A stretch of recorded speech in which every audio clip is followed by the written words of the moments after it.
Can.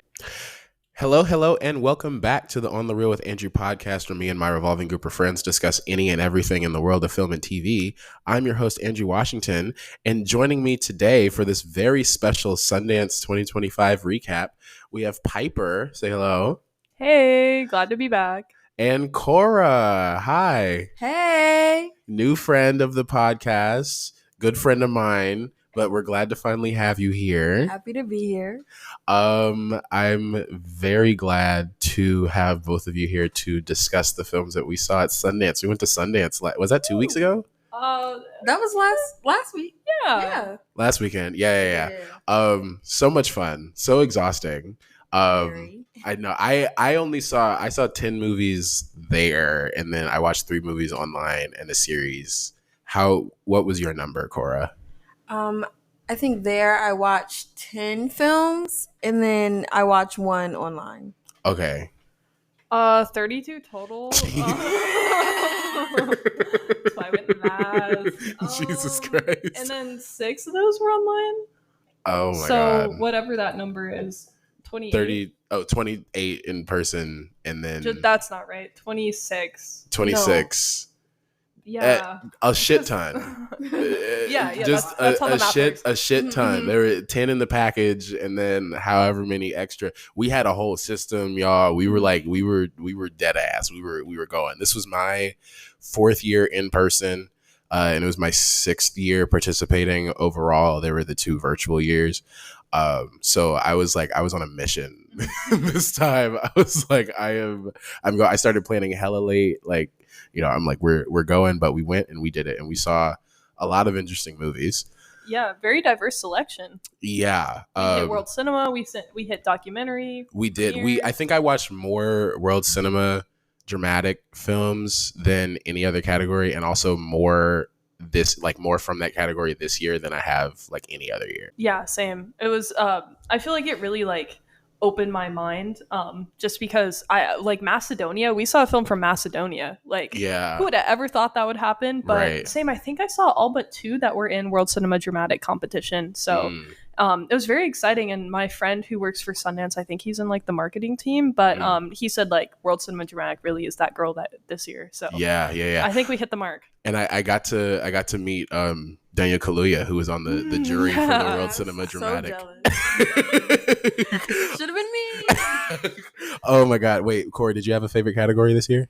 I think that my favorite films definitely came from the World Cinema Dramatic, but also really enjoyed the premieres as well. Had a lot of fun with those. Yeah, no, those are always fun and always interesting. I feel like they're the most, just because it's the biggest categories, there's the most toss up with them, but sometimes they're either really good or sometimes they're super disappointing. How? Yeah. But okay, to kind of start things off though, we'll start with the bad first. I want to hear what your bottom 3 films were. I want to start with Korah. I kind of already know how Piper feels about some things, but Korah, what were your least favorite films that you saw?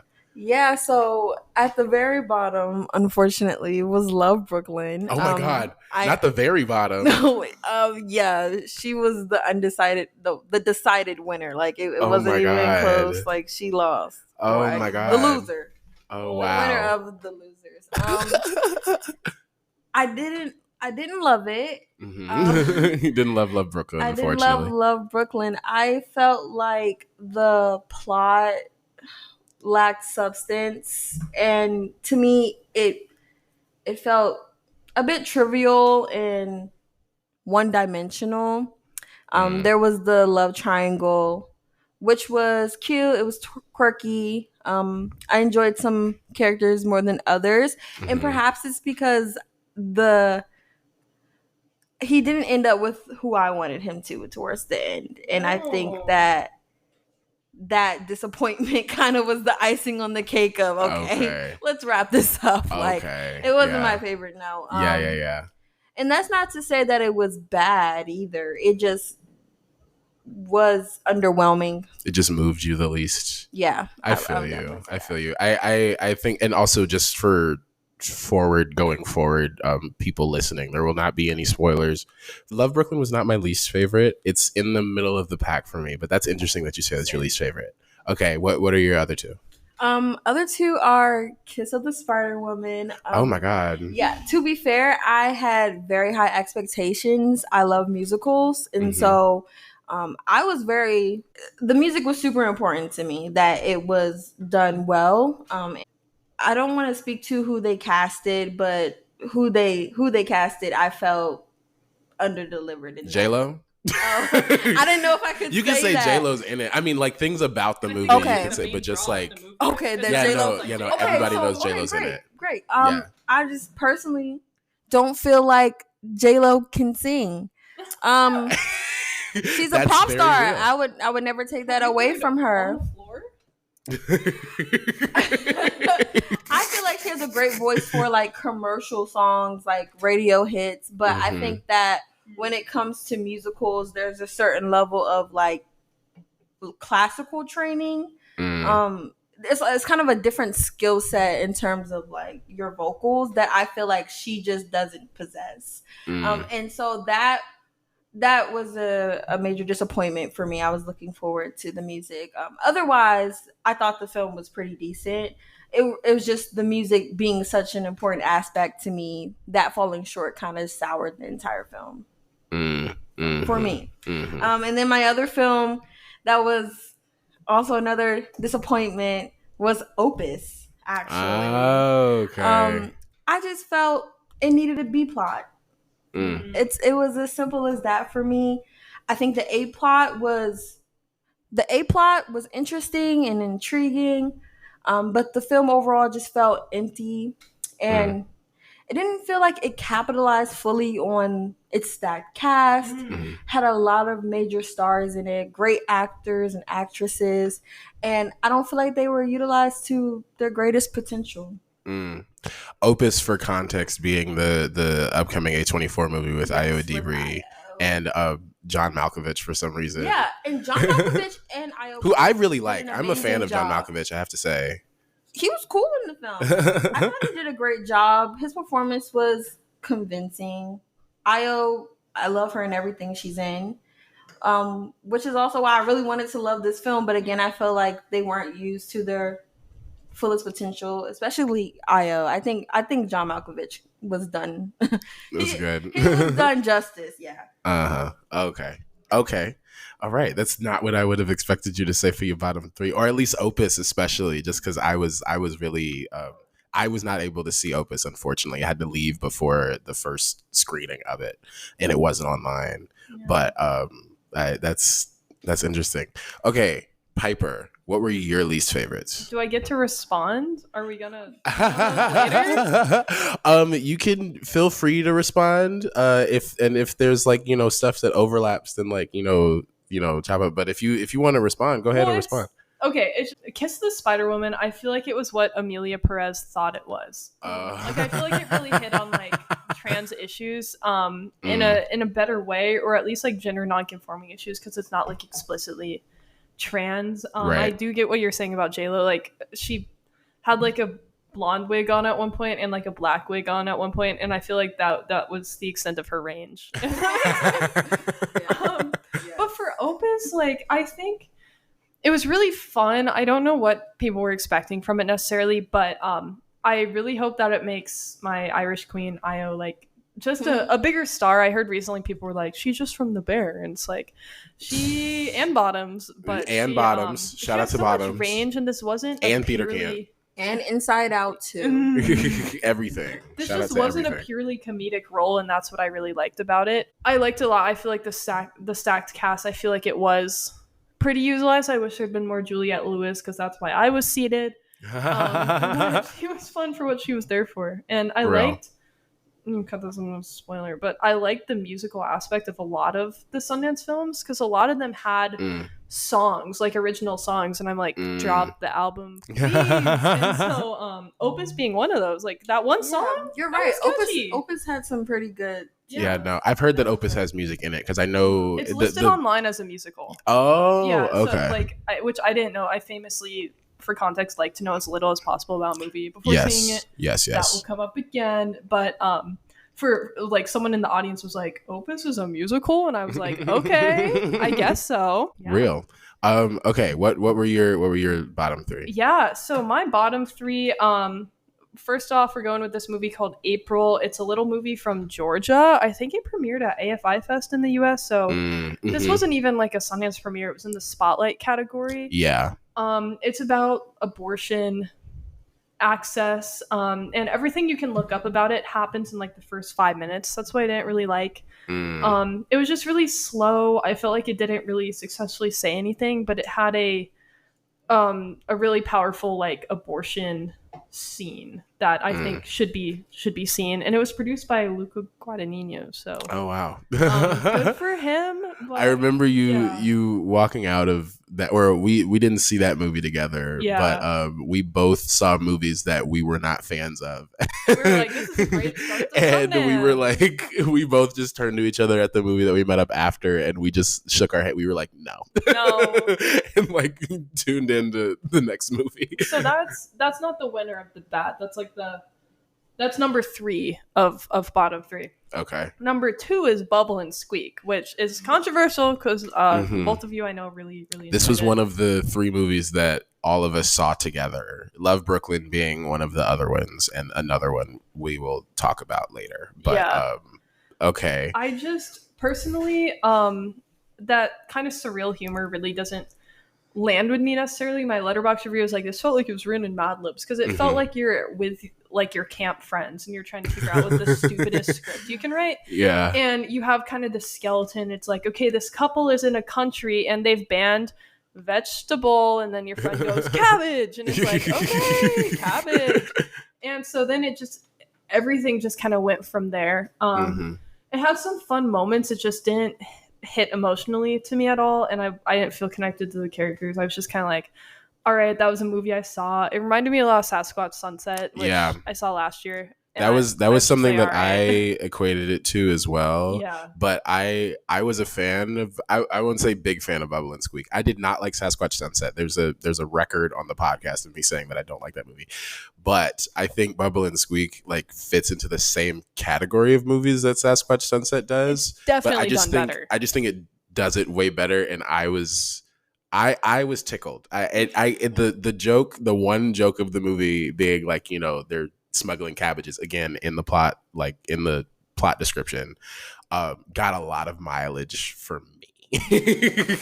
I always respect when a film milks a gimmick for as much as they can. I think that's resourceful. Like, I respect it. I respected the joke and the mileage as well. I thought that was a pretty impressive aspect. Yeah, no. But I will say though, to your defense, Bubble and Squeak is not a movie that I would like recommend to people necessarily. Like, I'll be like look it up before you get into it.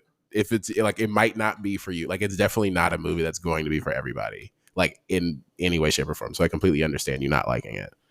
Yeah, I just feel like I'm never gonna have another complex thought about it until when it gets released in theaters, and I'm like, don't go see that. I have to use, like, if I park at the Grove, I'll use it for free parking or something like that. That's what I did with Sasquatch Sunset. I was like, I just gave this box office. Right. Oh my god. But nothing comes close to the winner of the losers. The loser of all losers at Sundance, I think. Last Days.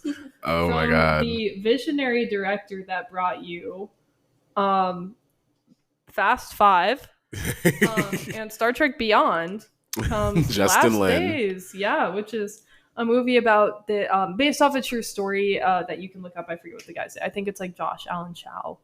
But he was a very radical missionary. I got lunch with family members this weekend. I was describing it, and they were essentially saying that he's like on that level of religion to the point of harming others who don't believe in it. So his whole thing is he decided that North Centennial Island, which is an uncontacted tribe in India, needed to find the word of Jesus, even though they don't speak English. And so he was like, I'm going to go and teach them. And a real person... He won a Darwin Award, is what I'll say, in real life. Okay. Which is interesting. if you like survival of the fittest if you're not the fittest. But I just really had no sympathy for him, and I think that's what either really draws people to the movie, or really distances people, is that it is unwavering in showing how much he loves Jesus and Christianity, and how much he kind of despises people who don't. Not that he does any violent acts other than like going towards this tribe, but he really is just so into it and has no doubt. And someone in the audience during the Q&A was like, I love how recent movies, probably referring to Conclave and Heretic, like get you to have sympathy with religious figures by showing that they have doubt, and you didn't do that for him. I would have liked that, I guess. It was just, I just truly had no sympathy, and I was like, not okay, I'm glad that this happened to this person, but I was just like, what did you expect was going to happen, when you do that? And I truly think that contacting an uncontacted tribe is like maybe the most diabolical thing one can do. So I didn't agree with it. I didn't like how it was presented, and none of the side characters really, again, helped make him a real person to me. I was just kind of like, okay, this guy did this. Was he worthy of a biopic? Maybe just for shock factor. Okay. This is an interesting one because I know, Korah, you have very differing opinions on this. Yeah, I actually loved it. Get in there. Yeah, pull the mic closer. No, yeah. So, like, after that review, I probably sound horrible. Having loved it, but I think I had an entirely different interpretation. But I also completely understand where Piper's coming from. I think for me, I actually felt they did a pretty good job of. I mean, there are multiple characters with like contradicting perspectives on this matter, but I felt like they did all of those characters. They did their goals justice without invalidating their perspectives, and I think that was what their goal was with the main character. I think it's so easy to invalidate his perspective. I mean, he did win a Darwin Award, and like. So collectively, most people who have heard the news story in like real life, we all agree like what he did was a bad thing. Yeah. But I actually feel like what the directors were going for was more empathy as opposed to sympathy, which I feel like doesn't necessarily require agreeing with their actions as much as it is just understanding where it came from. If anything, I think that with this main character, I think they did introduce doubt, especially like through the other characters, because again, so many contradicting perspectives. Like it wasn't just the one his, which was definitely like an overbearing perspective. But I think that the other characters' perspectives held a lot of weight. I think they definitely criticized him through those characters, and I also think that what we learned that got him to that point of wanting to do that act, to go to the island uncontacted and bring them the Bible. I think that what we learn about his past also invalidates his actions in a way as well. It makes you question this unbridled faith of his. I don't know. I thought that it was a pretty nuanced film, and I love some nuance. Don't we all? And I respect nuance, especially when it comes to religious matters. I think this film was brave. It was brave of them to make this film in the first place. I think that religious conversations are so like they're kind of like scary, like they're easily like they're controversial, and I think that their film, that being the central theme or like conflict of the film, is controversial in itself. And I don't know if what I didn't like having went to Sundance and hearing them speak about the film is that I don't know that they knew what they were doing in creating this film. I don't know that they realized how controversial it was. Like some of their responses to the questions asked at the Q&A, I felt distanced from the film that they actually made. And I felt like me having loved it, I think I expected a lot more enthusiasm on their parts when responding to those questions. And I felt like it definitely lacked. It felt like they made it just to make it. I don't know. I will say I agree with that, with the shock factor thing. Like, I don't know that their intentions were, let's make this nuanced story about this guy. I think it was more so like, hey man, this shit is crazy. Like, it would be cool as a movie. Like, I think it would. But I did like one thing they said, which was they were giving this man who was like denied dignity in real life, they were giving him dignity. And I think that, like, again, though his actions were like unarguably like wrong, reprehensible, right? I do think they succeeded in granting him some sort of dignity. And me personally, I did feel empathetic for the character. Empathetic, not sympathetic. So yeah, that would be my response. Yeah, it's totally on me for not feeling empathy. Like, that is totally a me problem. It just didn't get me there, and that's the thing. Like, Heretic was my top movie of last year, and just to briefly say, like, I thought that it did sow empathy in me that I didn't think that it would have, because I grew up with Mormons, I got bullied with Mormons, I was like, Mormon torture movie. But no, I felt a lot of empathy. I felt like it opened my mind, and Last Days really didn't do that for me. But as you can hear, you know, two very different perspectives. Maybe go see it for yourself. Maybe find out which side you're on. I know. Yeah. Now I'm even more interested. Okay, my like number 3 of like bottom 3 is a movie that Piper and I saw called Brides. It's a drama, like comedy drama, like coming of age thing. About these like 2 teenage girls that are like going to Syria. They're like trying to flee like their home and like go to Syria. It's based on like loosely based on a true story. I don't know. I this was a movie I was a little bit like just felt a little like empty about like when we were watching. I think there were just a lot of holes in plot logic for me. The Q&A that we watched after, when they were talking about how like a lot of their kind of like influence or like what they had to keep in their head when filming was that, like, you know, the characters are teenagers and young and just like don't know how to make rational decisions yet, and that, like, you know, reframed some things when I watched it. But I still think at the end of the day there were just, for too long in the movie, like that wasn't something that I was factoring in my head, and just for too long of the movie I was annoyed by a lot of the character decisions.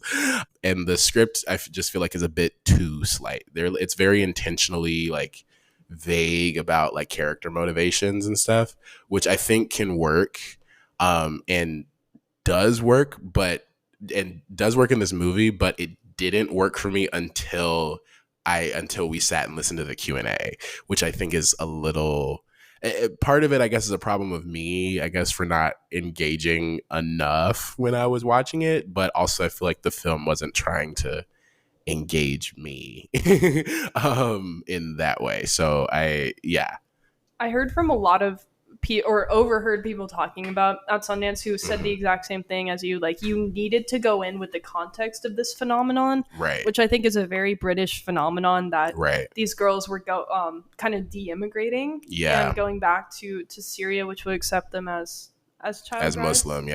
They weren't like actively trying to be child brides. They were like wrapped up in the idea of, they would see boys and be like, just think we're about to have a husband and he's gonna like us. Yes, but I think a lot of it was wrapped up in like they wanted to be in like a Muslim life and community, and the way that they could only do that, or at least the way that they could only see for themselves for that to happen, was to get married. But continue what you were saying. Yeah, I was just personally really struck by the acting, but as well as that, I was struck by there was a montage of them getting radicalized that I thought was really cool. It showed real clips online of like that they may have viewed, and it was also a period piece. It was like 2012 or something. Yeah, or like 2014 or something. Yeah, they played Bad Girls by MIA over a montage. Live fast, die young, bad girls do it. Well, yeah, no. Of them getting radicalized into wanting to, you know, immigrate to Syria. And so I thought it was just, you know, as the director intended, all she said throughout through the introduction, the Q&A was, it's about poor decision making of young adults. And so I think what was interesting was seeing how adults around them kept trying to be like, no, you just haven't found the right people. People are empathetic. Like, you don't have to go to just this country in order to receive that. And they were like, no, I'm gonna go. So it was interesting. It was cute. I think I'd watch it again. I think it needs a title change. That's what I heard some people saying too, because it's too vague. And again, unless you know what's going on, I'm like, brides? In the Q&A, are they she brides? said, right, are they getting married? I know she said it was like she her said it's a first working idea. title. Yeah. In the Q&A, they said brides is a working title. So brides will probably not have the same title when you see or hear about it. But that was just kind of a blah movie for me. The other like really like blah, like completely felt indifferent, like have no feelings about it whatsoever, is a movie called Luz, that spelled Luz, that Piper and I saw, starring Isabelle Huppert, who well-known French actress, and it's like, it's this weird, there's this dual storyline that are like lightly tied together by the existence of this VR video game, and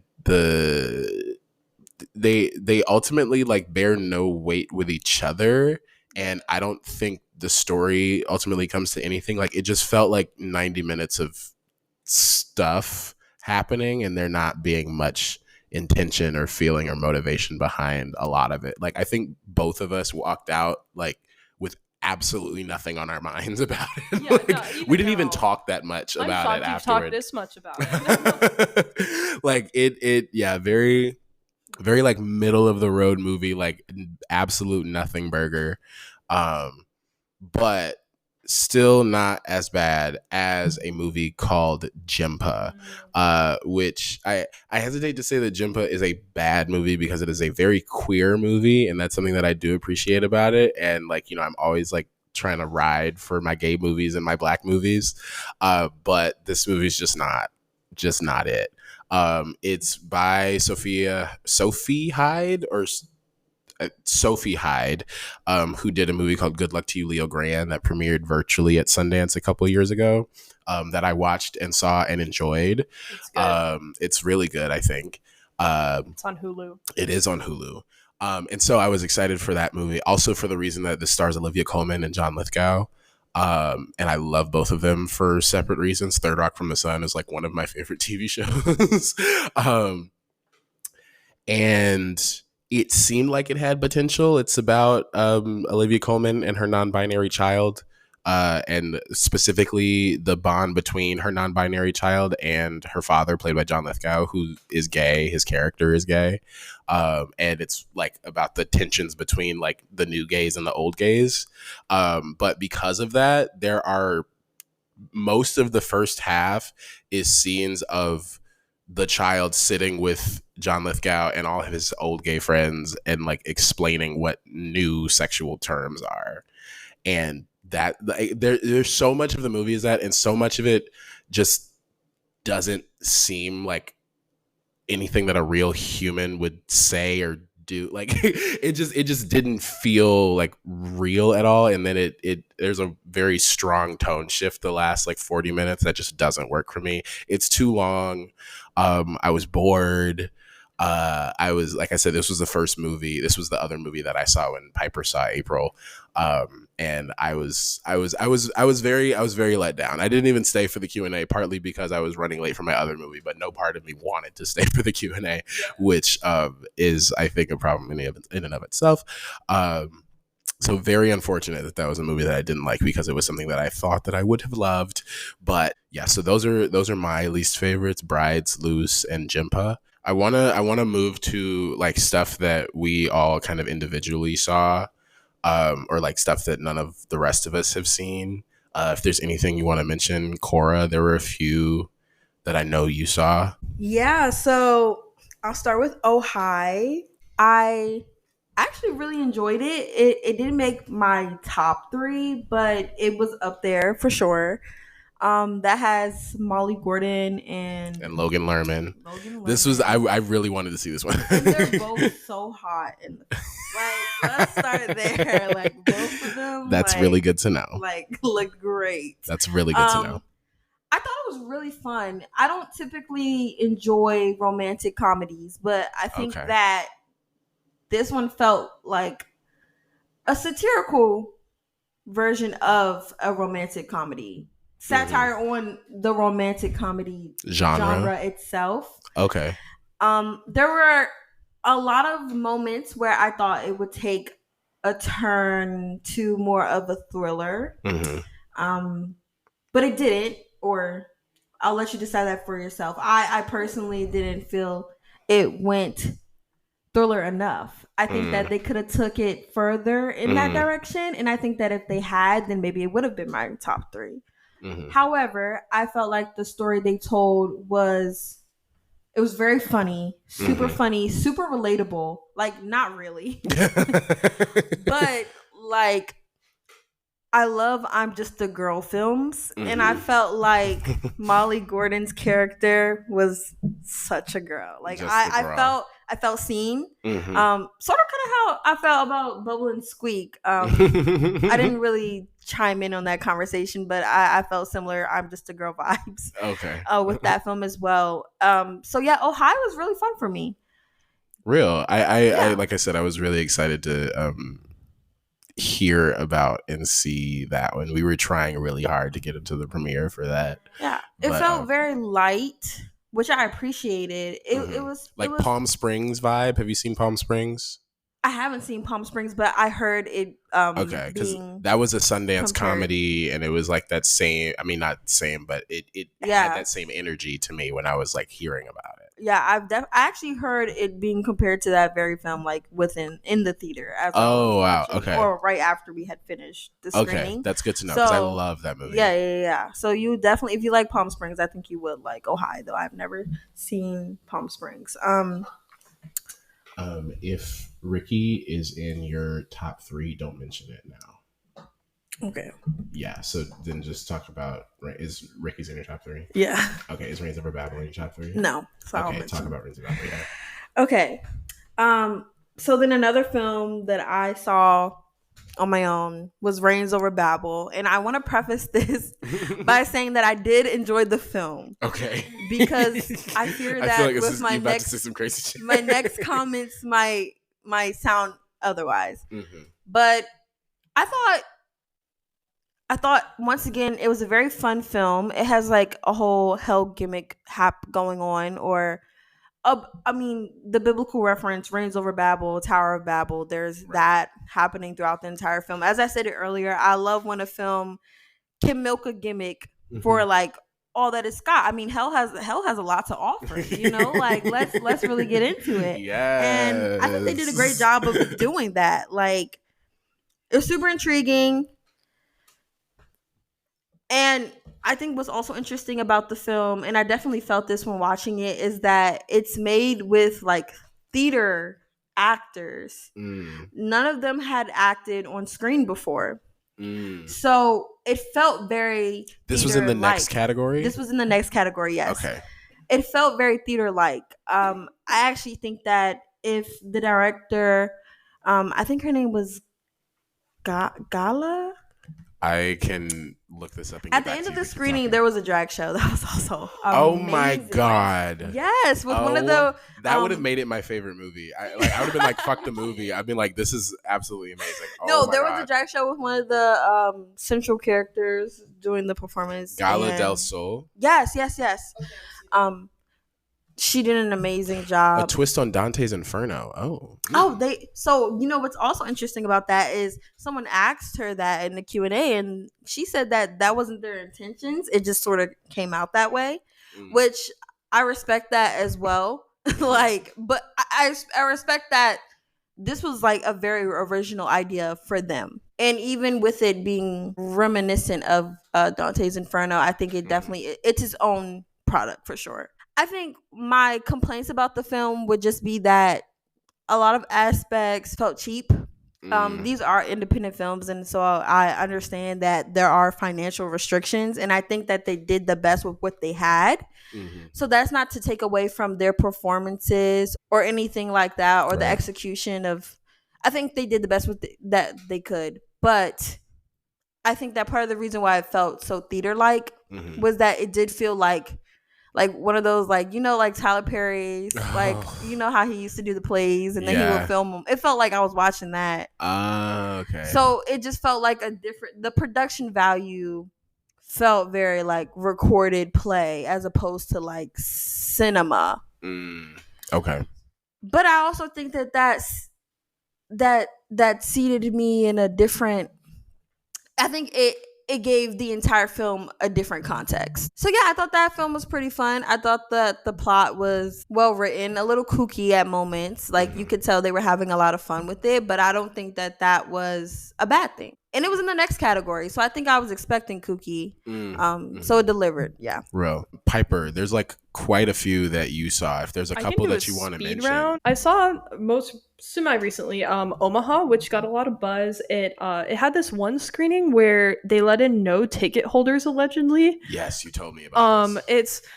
It was at the Rose Wagner in Salt Lake City, if you're a Sundance head. And it was like all pass holders showed up and they get priority, and ticket holders, if it's never a guarantee, you get like a voucher.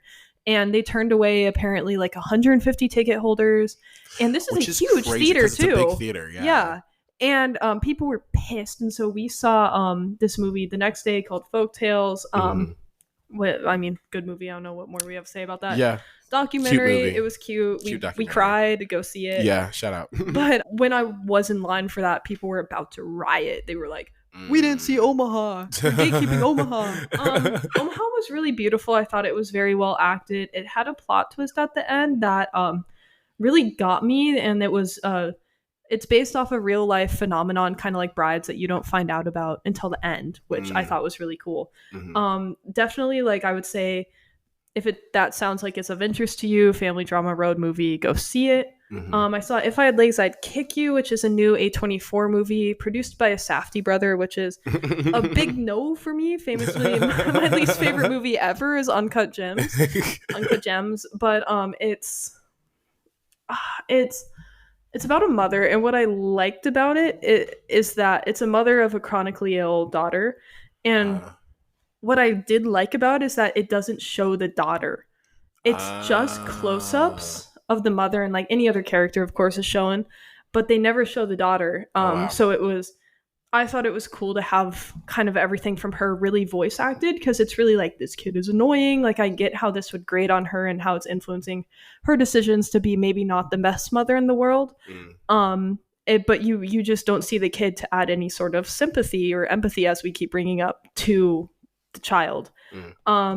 Next movie is Bunnylovr, which I was deeply interested in. Rachel Sennott, but it kind of felt like an empty movie to me. It was just kind of like, all right, there wasn't really much going on. It was just empty. Like, I hate an empty movie. I know. I hate a nothing movie. It was the worst kinds. It was just like, all right, like, so what? She's a cam girl, which is in the logline. I don't know the logline, but it's like she's a cam girl, and this guy gets her a rabbit. It's just kind of going into that, and I was like, all right, men suck according to the laws of the movie. So kind of nothing, but if you're interested in the actors, go see it.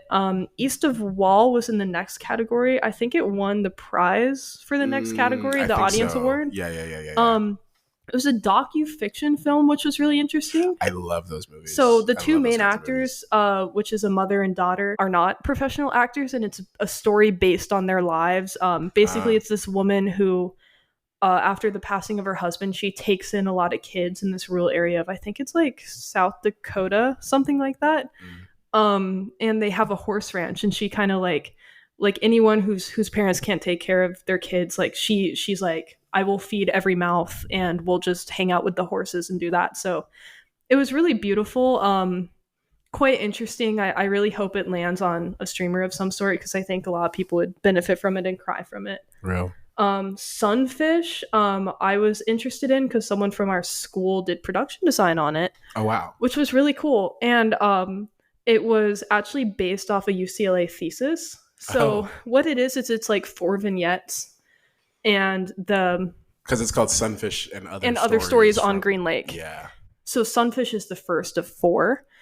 And Sunfish was her thesis. And so it's set on this lake in I think Michigan. Is that the one with all the lakes? Yeah.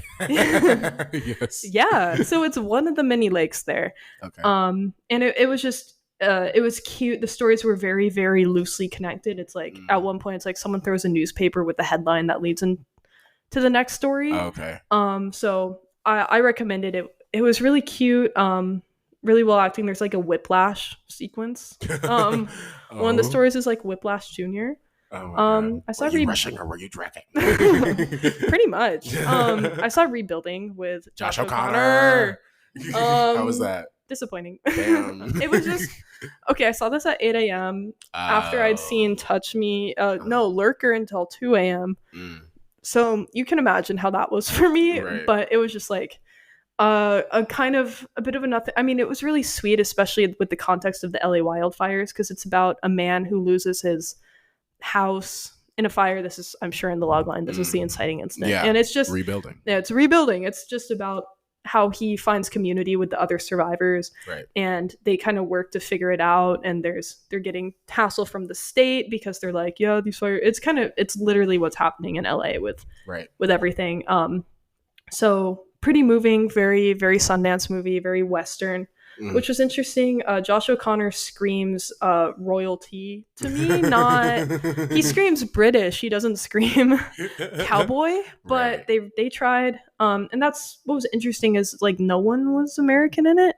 And it was a very like West movie. And so people asked about that, and he was like, yeah, I didn't care if their passports matched the character. I cared if I felt like I could fit them into the character. So it was very interesting. His accent was fine though. Sally, I loved documentary about Sally Ride. I thought it was really special because famously Sally Ride was a lesbian and came out in her obituary.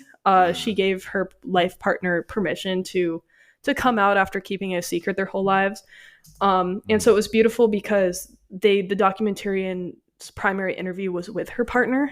And so it was a very intimate look and a lot of details that hadn't been previously shared, just about their relationship, about her queerness, and because it's often told how she faced a lot of sexism, very public sexism with NASA, but just the homophobia and forced closeting that she also faced, and just the fear that she lived through, I felt was very relatable and touching.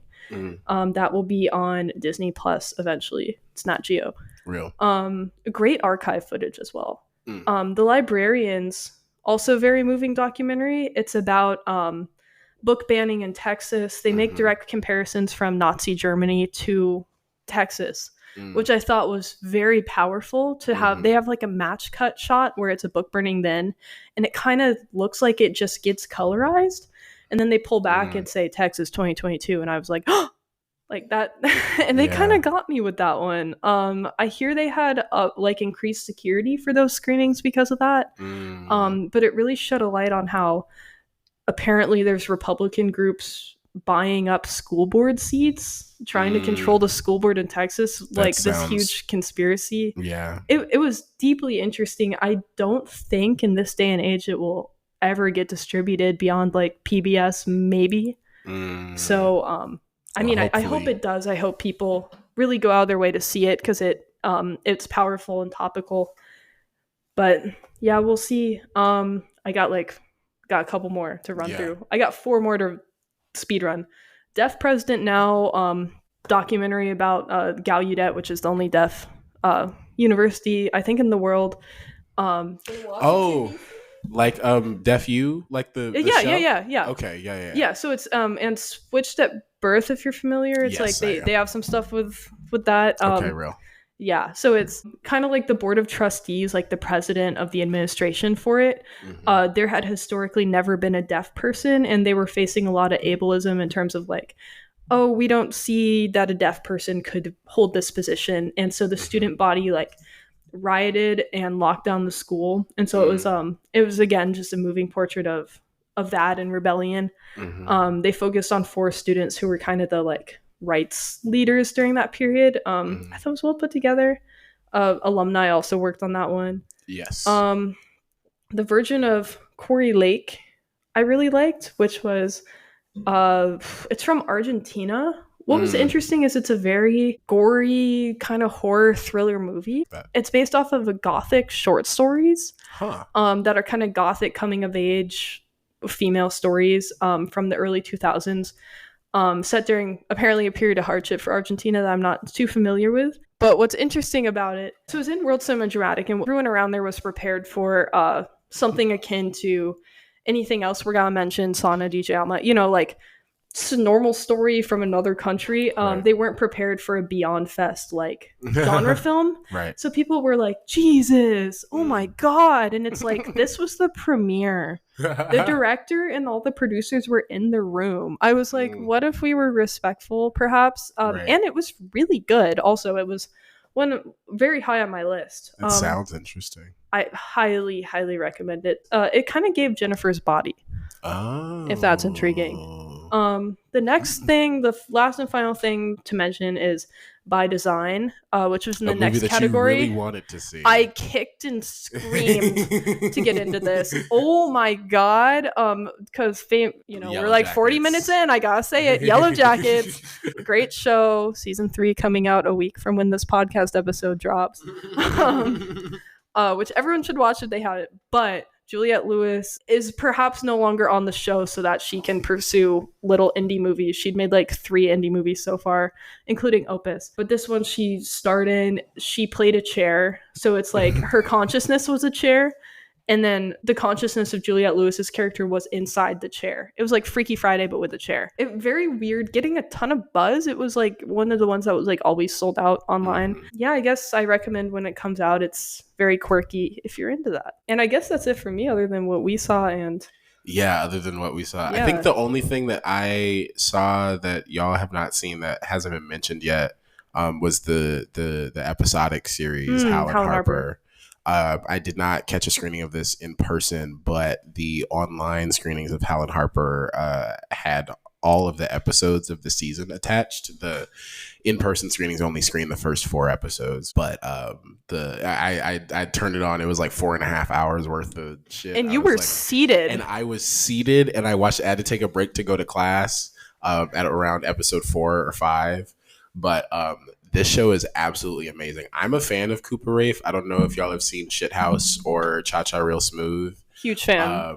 But these are movies that I love, that I think are endlessly relatable. I think he is such a great writer, especially for like our age group / like a little bit older. He's like my sister's age. My sister's 27, turning 28. And I think they were both born in like 1997. I know, looking up.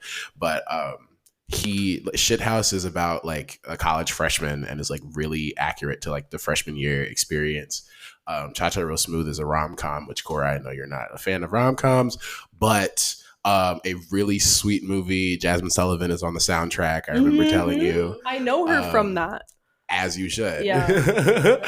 And then Hal and Harper is a series about a brother and sister that are basically best friends, and also like their dad, played by Mark Ruffalo. Cooper Raiff plays Hal. Lily Reinhart from Riverdale plays Harper.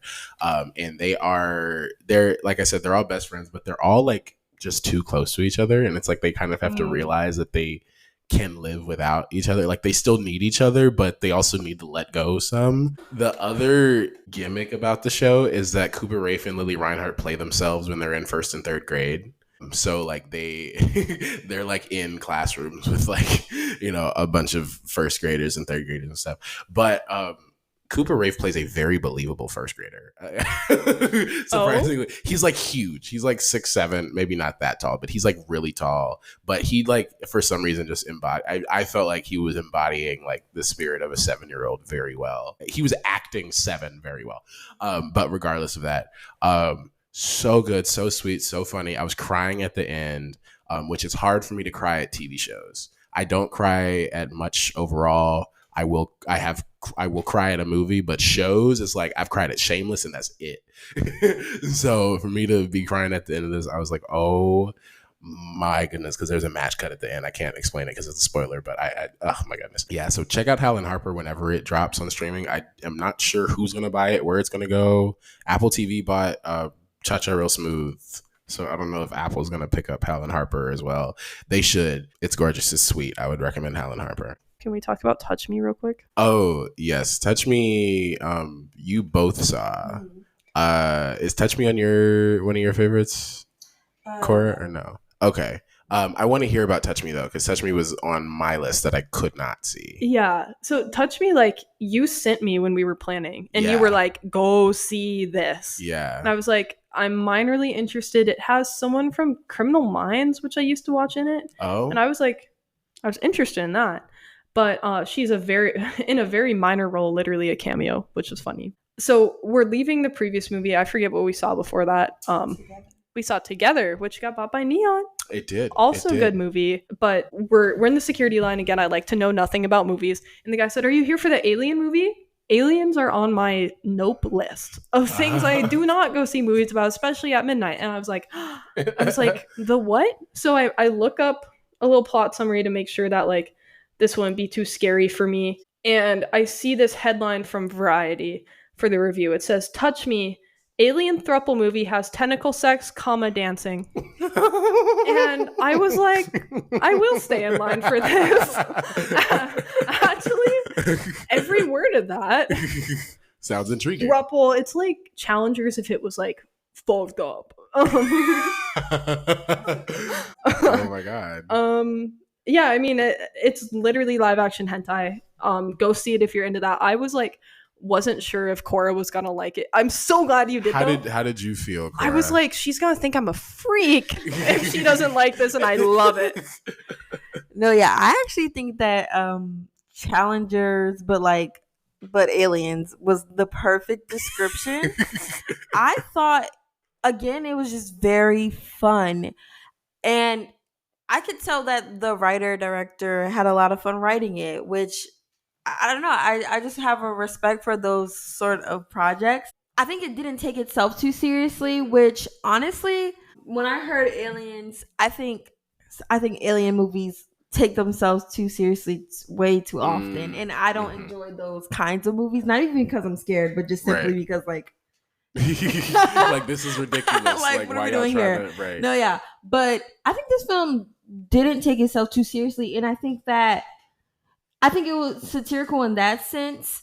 But also it touched on like some deeper themes in the meantime, like mental health, and I think that's a hard topic to touch on with such levity, which I think the film did a great job of. It touched on toxic relationships. Yes. It touched on sexual abuse. Yeah, it again all things that are so heavy. But again, I feel like I walked away from the movie feeling very light. Whilst also feeling like it was still a contemplative film despite its unseriousness. Okay. I really enjoyed it. Yeah, it was definitely hentai. Lots of tentacle sex. That headline does not steer you wrong. That's exactly what the film is. But it works, and it's just again so many random ingredients that somehow they made good, and that's a gift. It starts with a 10-minute long one take monologue, and in the Q&A they said that was the first scene of the movie they shot, and that was the first take, and they used it. And that, like, I was so sold just through that monologue again, because like I care about acting, and it was I was like, and it really, even though it's just on her face, she's just telling you this, it gets you into the world of the story and kind of the rules of the relationship and of, you know, the supernatural being. It was also really hot. Everyone was very hot in it. Even the alien, who was a man, you know, not really my type. Yeah. But he was hot in it. And they did a lot of, apparently they had extra time on set and did B-roll of them all just being hot. To use as like scene transitions, and like, boy, those have been burned in my brain. That's good to know. That's good to know for me. Yeah. There are only a couple other ones that I want to mention. There's one that I know that you saw that I want to hear your opinions on. I want to hear what you have to say about All That's Left of You. Oh, yeah. So, honestly, a very relevant film. It's about the Palestine-Israel conflict, and it's from the perspective of a Palestinian family over 3 generations. So they hit you with a teaser, which is a great teaser. I think editing again was great in that film because you just mentioned it for Plainclothes, but I think the editing of this film had some great like pacing and like timing. It allowed you to sit with things. It was a long one, wasn't it? It was like 2.5 hours or It something? was long. It was long, but I mean that's 3 generations of like life that they're going through, and I still felt like the pacing was well done. I don't think they lingered on anything longer than they needed to. In fact, they lingered just as long as necessary to like again, they let you sit with it. And I think it's again another contemplative film. It's meant to make you think. It's made to make you consider. Everyone in the film, there are characters with more radical opinions than others, but even those characters are forced to sit and just think, right? To sit and consider, right? It was a great film. I really enjoyed it altogether. Another one that had a huge emotional impact on me. I felt a lot in the course of those 2 hours or so, and just a beautiful story of a family. The family themes were strong and heavy hitting. It was a great film.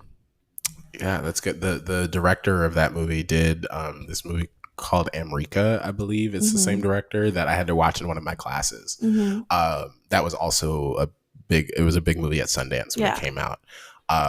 So that's my only experience with, this film again, contextually, but I'm glad that was I almost was able to see it. There were like tickets available for like a very short amount of time, and I had to make a decision, and I didn't get the tickets and I missed it. But I'm glad to hear from you. And Piper, I believe the word she used was transformative when when we spoke about it.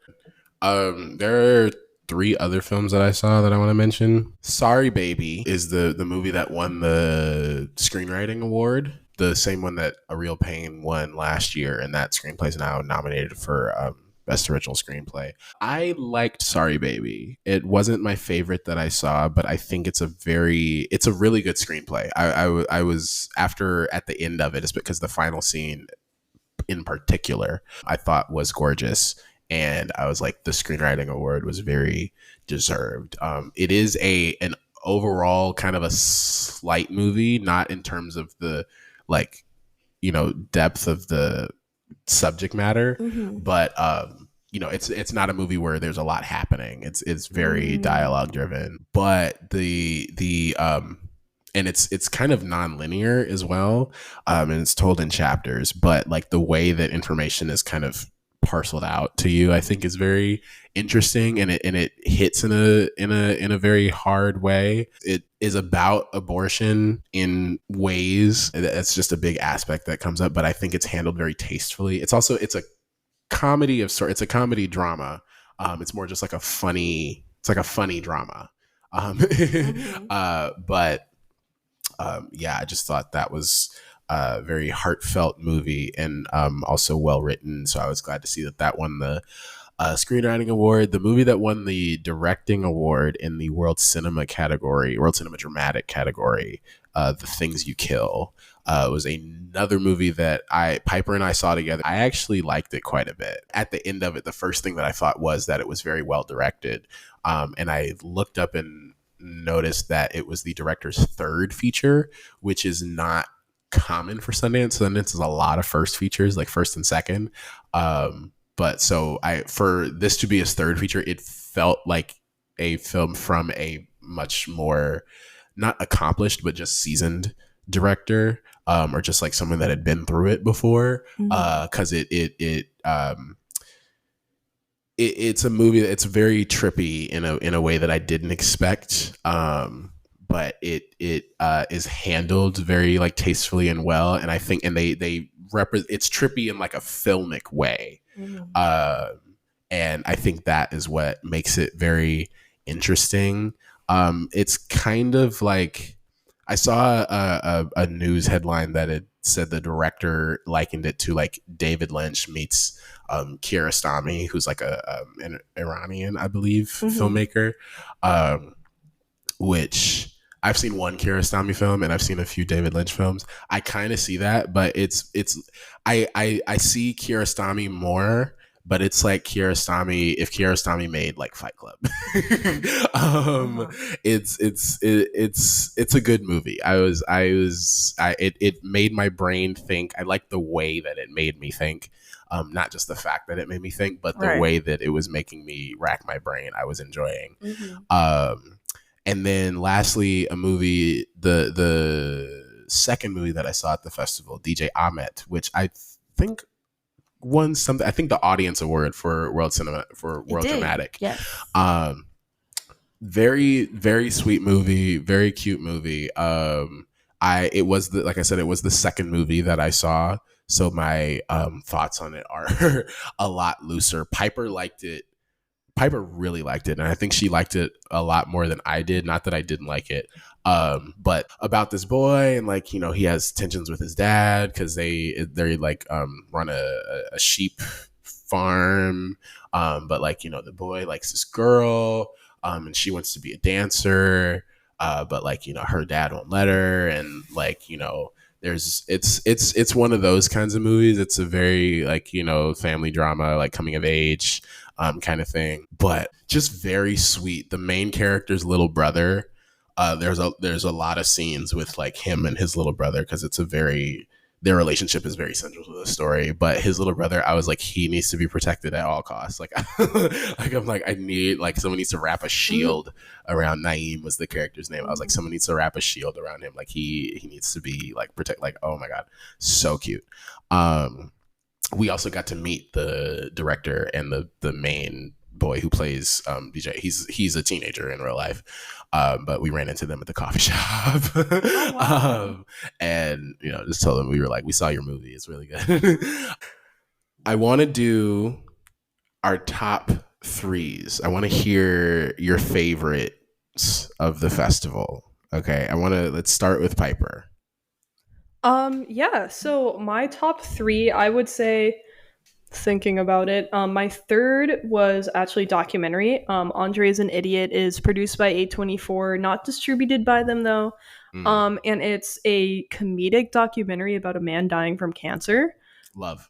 Which, I mean, you know, it is great. May sound off-putting to some people, but yeah, it's this guy, he was an ad executive, and he calls himself an idiot because he got a colonoscopy 2 years late. And so it just kind of, it starts by establishing his character. He was in like a green card marriage that he accidentally fucked my wife.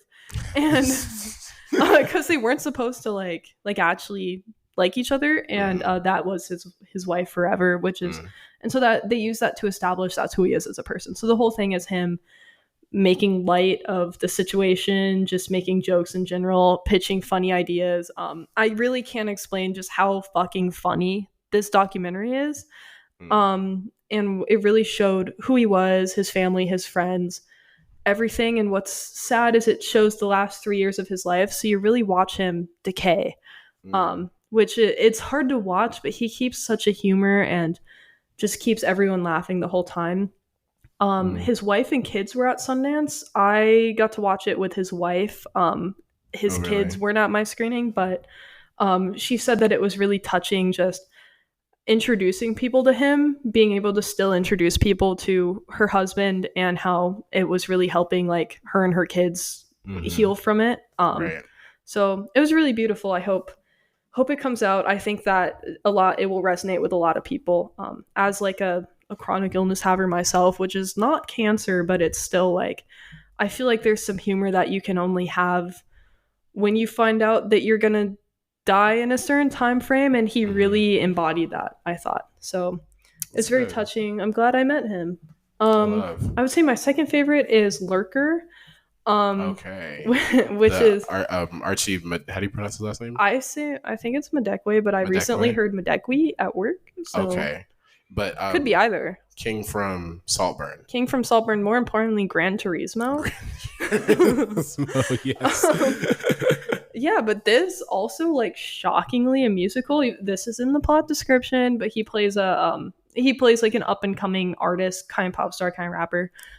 He has 4 original songs for the movie, and all of them I was like disappointed I couldn't go stream them. So be excited for that. Real. It's kind of reverse Saltburn. In the sense like, but like he's the victim. Okay. So interpret that how you will. More importantly, go see the movie when it comes out. Hopefully, God willing, someone buys it. Right. But yeah, I thought it was really fun. I thought it was really well done and well crafted. I know the writer director. It's his first directed thing, but he's a prolific TV writer. I think he worked for The Bear and Beef. Oh wow. So was it Chris Storer? Maybe. I don't know. He was a producer on oh Jesus. He was a producer on something that we watched. Him. I can't remember what, but I was surprised when I saw his name. But okay, so Andre's Alex an idiot. Russell is his name. Oh, I don't but know apparently he's more known for his TV work, but hopefully this launches him into things. My absolute favorite of the festival is called Two Women, which Fork Found in Kitchen. Who would have thought? Who would have thought? Right. It's got a Yellow Jackets actress in it. Right. It's called Two Women. What more could I want? Designed for Piper. Designed for me. But it was in World Cinema Dramatic. This is again like not category fraud, but the people there were not prepared for it and were reacting very negatively. It has a lot of sex scenes in it. Oh, okay. It's a sex comedy. And people, wow. Yeah, I know. You wouldn't expect it.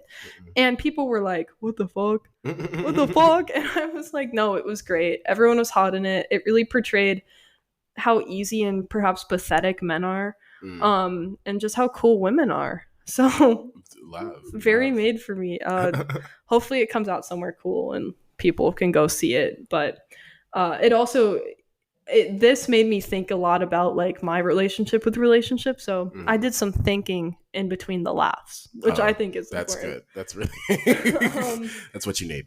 What were your favorites of the festival, Korah? Well, I'm so glad you asked, Andrew. I'm gonna say my number one favorite because it was one that I saw that you didn't. Okay. Yeah. Okay. I think I know what it is. So my number one favorite was Ricky. Okay. Yes. The film with is it Stephen James? Yes, Stephen or Steven. He played Jesse Owens in the Jesse Owens movie. That's all. And director Rashad Fratt. Yes, who won the directing award. The directing award, well deserved. Okay. Period. So the entire film is docu-style. It's shot docu-style. I would say like 90% of the shots are handheld, like handheld cameras, and it's very in your face with it. It's like there's no question about it. Like it's super shaky at times, but it adds such personality to the film, and it feels personal. It feels more personal with the handheld shots. The way that he described it, which I thought was perfect, was that he was using the camera as a character itself. And that's the perfect description of what he did with the camera. It felt extremely personable. I felt closer to the story. The story being about a guy. He went to prison at 15 and was released 15 years later. And he's struggling with parole and all the troubles of trying to get like reintegrated with society. Right. Having missed 15 years of life. Yeah. Like, it's a super, super heart-wrenching story. Like, it's made me so emotional. The most emotional I was about any of the films. I actually, like, and it wasn't one of the films that I thought I was going to love the most. In fact, I was considering switching it out for something else, but I'm so, so glad that I went to go see this film. So emotional. Shirley Ralph is in it. I think that's a huge selling point. Love her. But amazing performances all around. And the writing as well. Oh, there was one thing. They cut to white instead of cutting to black.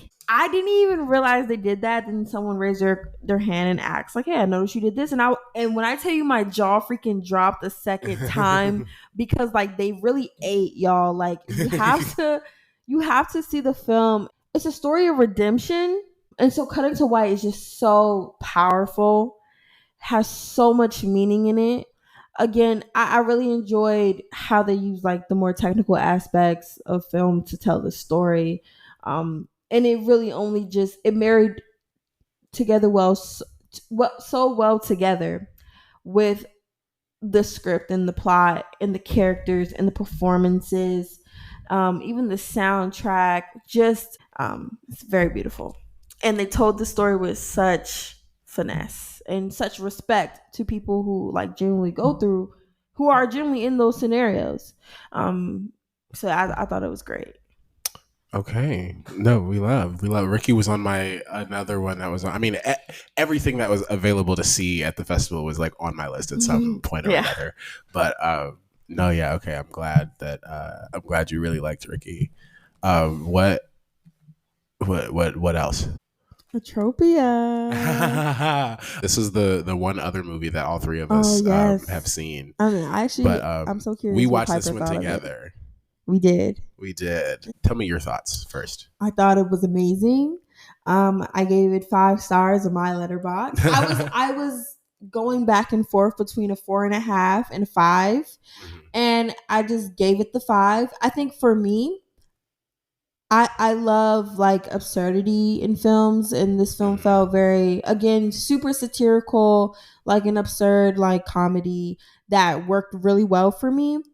But it was also coupled with a romance. It was another rom-com, honestly, that I really enjoyed, especially because I feel like in rom-coms you have like those beats of the story that are so corny and so rom-com and sort of predictable, because it's all the things that, like, you know, it's all the like cutesy delusions that we like imagine having with like you know, meet cutes and such. Right. I think this film, in the beats where normally it would be those like corny scenes, it was replaced with, one could argue still corny, but more out of the box like interactions.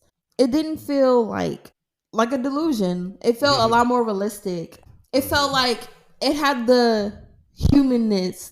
It just felt a lot more human and grounded in that aspect. But again, the plot in itself, it takes place in a role play military facility. That's in the description, so I feel like I can say that. And so that's as much as I want to say about it. I think it's a movie that works best when you have no idea. Like, very little about it. Yeah, for sure. But I thought that the themes in relation to that plot were also well executed, and I think that was my favorite parts of the movie were the satire of the scenario and the situation. The concept, I think, is really strong and is very clever, and there's a lot of very clever commentary that they were able to pull out of that. I just don't know. For me personally, I don't think it was balanced very well with the rom-com elements of the story. I think that the film feels a bit unbalanced. Not that it's like one story is given preference to the other. It's just that they don't feel like they have any weight like with each other to me. I think, is it Callum Turner, Dua Lipa's man? I think it's Callum. Callum. He's the man in it.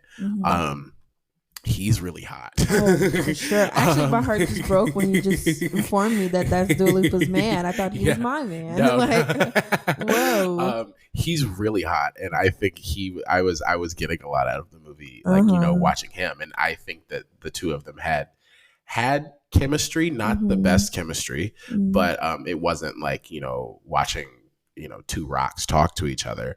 I just think that, like I said, I think the strongest parts of the film are the parts that are satire focused and satire heavy, and also it kind of being about Hollywood and, like, you know, the sensationalization of, like, you know, war and violence is, like I said, there's something interesting there.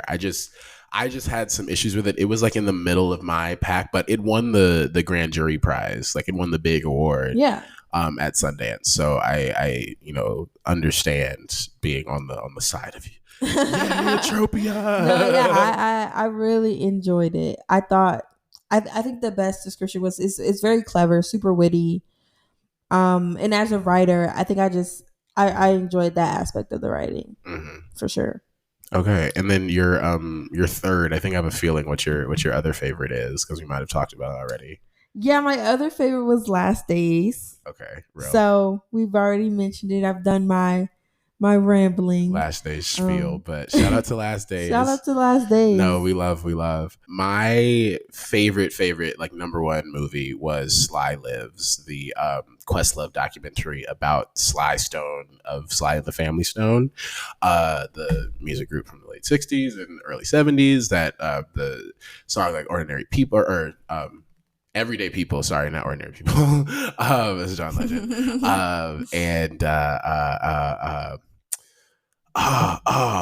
Oh my goodness, the names of the songs are escaping me, but very influential group in terms of music history, and Sly Stone, very influential person in terms of music history. The subtitle of the film is it's AKA The Burden of Black Genius, and the film is framed in a very interesting way because a lot of the interviewees are Black musicians, like, you know, Shaka Khan and Andre 3000 and like Jimmy Jam and Terry Lewis and like, you know, all of these like musical like legends, Black geniuses in their own right. And then they frame the story with this idea of like, you know, what is it like to be someone that is considered a Black genius, and then like what is what weight does that carry in your brain, and like, you know, how does that inform how you have to move about life and everything, and then applying that to the story of this man who did not necessarily have like a troubled life coming up, but who had trouble dealing with the idea of dealing with fame, like ultimately after the bulk of the success of Sly and the Family Stone, he found himself in this, you know, interesting space and area because he got addicted to drugs and like all this kind of shit. But, you know, his work still lived on, and his work still, you know, persevered and pushed through, and, you know, was still an amazing artist and is still alive, which I thought was an interesting or it was just interesting. I was not aware of that personally. I just thought that he had passed away. But I think that gives an interesting context and different feeling to that film as well. Loved it. It was so fun. It was so funny. Summer of Soul is like one of my favorite movies and was Questlove's first documentary. So I was very excited to see it, and I'm glad it delivered. My second, or my number two, was probably a movie called we're gonna go Sauna, which is the movie where I met Daniel Kaluuya at the screening for that. I was at the premiere because he was on the jury for that category. Yeah. Sauna is a romance drama about a gay man who falls in love with a trans man. It's a Danish movie, I believe, Denmark, from Denmark. And it is so the two actors have so much chemistry. It's so like heart-wrenching, very sexy. We love that. I love that.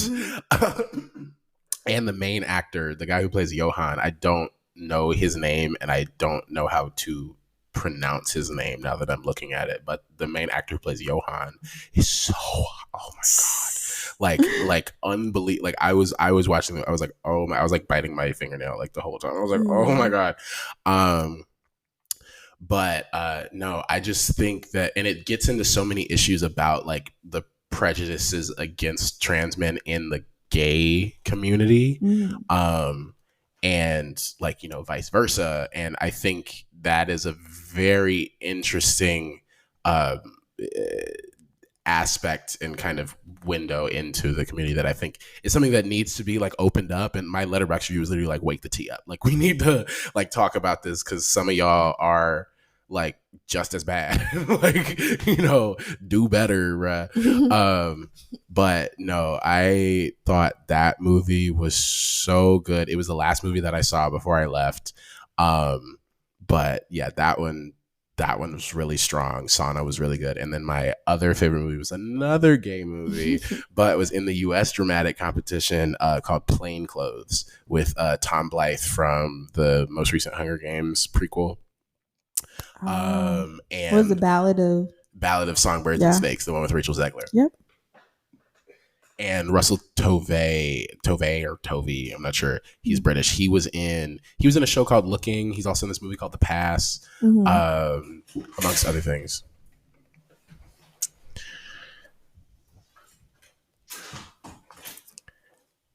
That movie, T.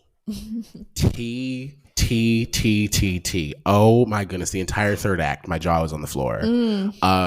I this was one that I watched online, and I had been hearing about it because it reminded me of a movie that I haven't seen but really want to see called Cruising with Al Pacino.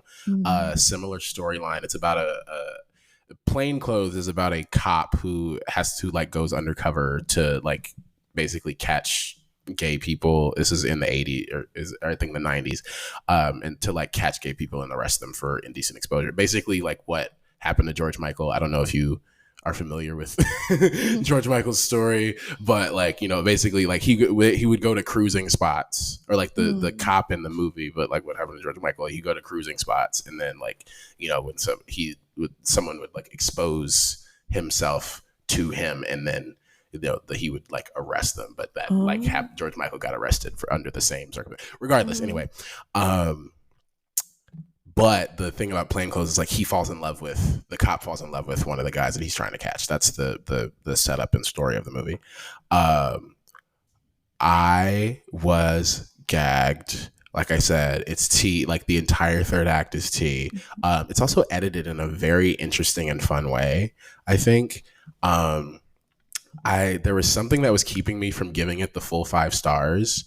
I think I was getting very nitpicky. The last 2 lines are very important, but I think it would have hit even harder if they weren't there. If it cut to black 30 seconds earlier, because again, there's so much shit. Literally from the Act 2 break, which is I'm not gonna say specifically what it is, but from that big moment that's right before the start of Act 3, there every 2 or 3 minutes there's some big revelation that's happening, but not in a there's so much shit happening away, and it all makes sense. But I was just very, very shocked and surprised. I was it's about the cruising world basically, but I was this is pre-sniffies, when cruising had coof.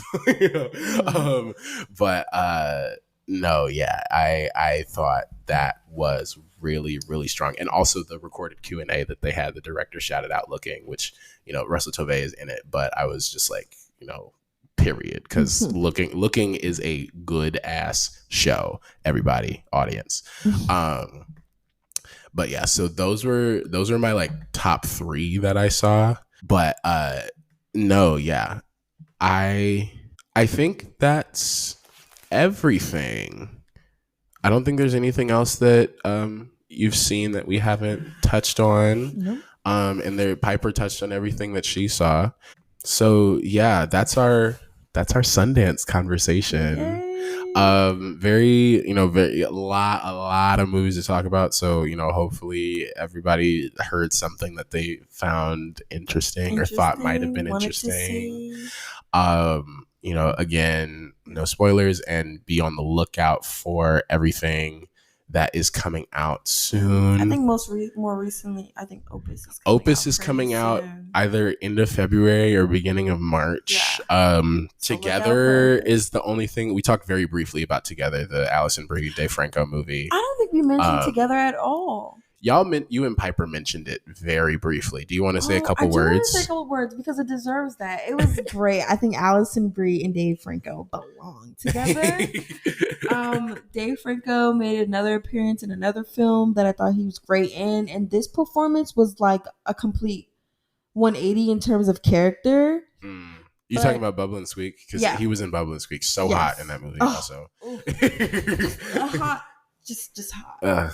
Hot in that bit. Oh, yeah. And it was funny because I actually think in Together, which is the film, like, I mean, you know, they're a couple in a relationship. I actually think they made him a lot less attractive somehow in this film, but it worked for the context of the film. It's super gory. Got a lot of like winces. Yeah, a lot of reactions in general. And I think that I love when entertainment does that, when films do that, when they just invoke reactions. Like that's great. Yeah, like makes you feel something, you know?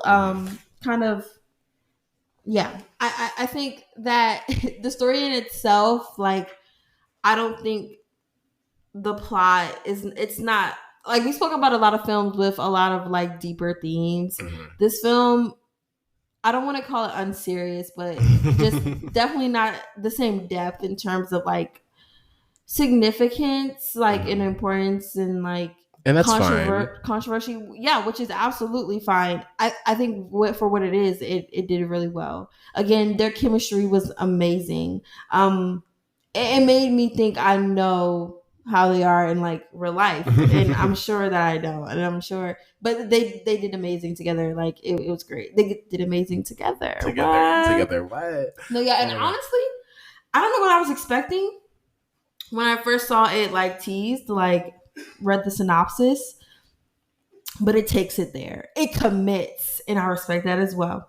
It commits. It didn't. There's no like, the ending isn't a cop out, which I think they could have easily done that, because I think the ending that they chose was very unserious. But if they hadn't gone in that direction, it would have redacted and took away from so much of what had already occurred in the film. And so I think them committing again was like another brave act that I feel like worked out really well. Okay. Yeah, no, another one that was on my list and I couldn't see.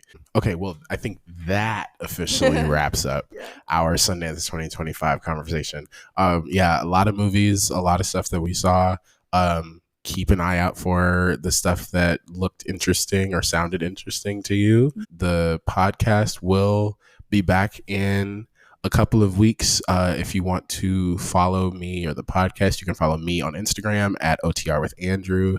You can follow the podcast on Twitter at the OTR Andrew Pod. You can follow me on Letterboxd at AndyMike1209. It's been great to be on the podcast. You can find my Letterboxd Pied Piper 5 and my Instagram Piper C Jones. Like my reviews. Korah, would you like to plug yourself? Yes, you can follow me on Instagram at that's.co. I'll type it and put it in the description. It's a little elaborate spelling, but you can also follow me on Letterboxd. In fact, please follow me on Letterboxd at I Said What I Said. Period. Yes, because I said what I said. You did. Like, Period. Okay. Well, thank you so much, and thank you to Piper as well. Thanks for listening, and we'll be back soon. Bye. Bye.